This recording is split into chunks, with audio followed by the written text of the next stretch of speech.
Legs, let's face it, your mission here is something of a murky one. We've asked you essentially to pick us a pickup game with NBA Finals players, and we're going to start actually from 10 and work our way up to 1. So let's go, shall we? At number 10. Essentially a mock draft of the level of importance I think the guys are going to have in this series for their teams to win. Let's start off at number 10, and we're going to put old reliable three-point shooter. Let's slide Derek Fisher right down here into this spot. You know at some point his three-point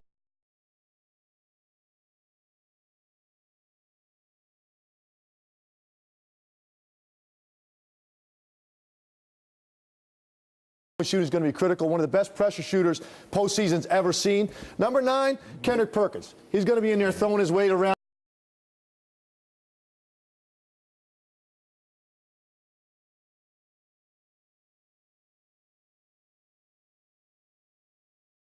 Being physical, making sure that Gasol and Odom don't have a major impact on the offensive glass. Number 8, Ron Artest. He wasn't in this series in 08. They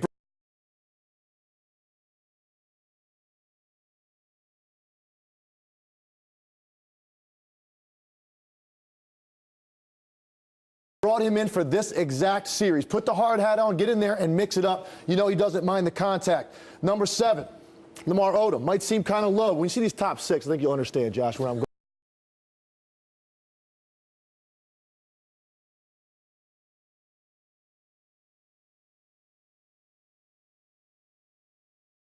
going with this. Lamar Odom, only because it's inconsistent what kind of production he's going to give you. You know off the bench he's going to be very, very important. He's going to play starters minutes, but sometimes his offensive production isn't there. They're going to need it virtually every game in this series. Number 6, Ray Allen. He's going to have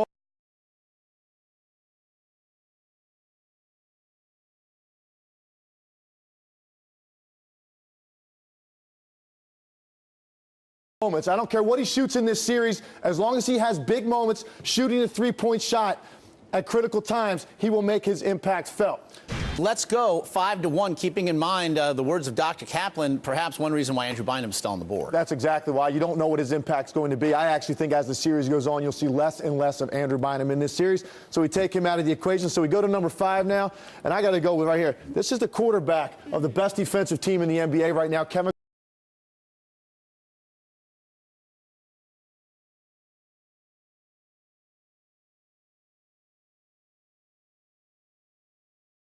Garnett. His verbal communication defensively is going to be critical in this series. Also, he's got to be the most emotional player in this series for the Boston Celtics. Number 4, 3 and 2, virtually interchangeable, but I'll go with Pau Gasol at number 4.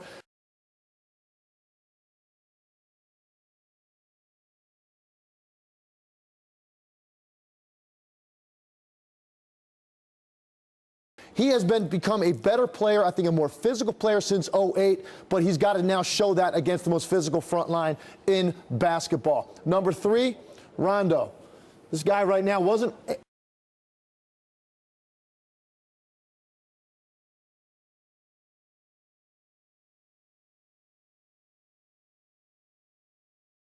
In 08, he was along for the ride. Wasn't the player that he is now. I think he's going to have moments where he's the best player on the court in this series. That's why he's number 3. But number 2, and the reason I give Paul Pierce this nod over Rajon Rondo,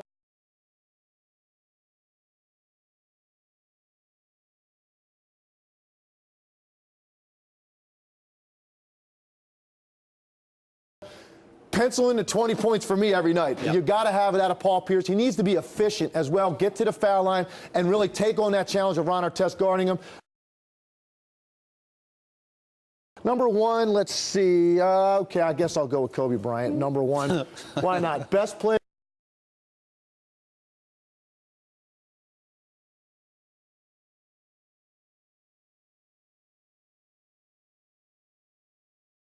On the court, I think Kobe Bryant has to be spectacular in this series. He's the one guy that no matter how good the defense is, he can be better than that, and he needs to be in this series for the Lakers to win it.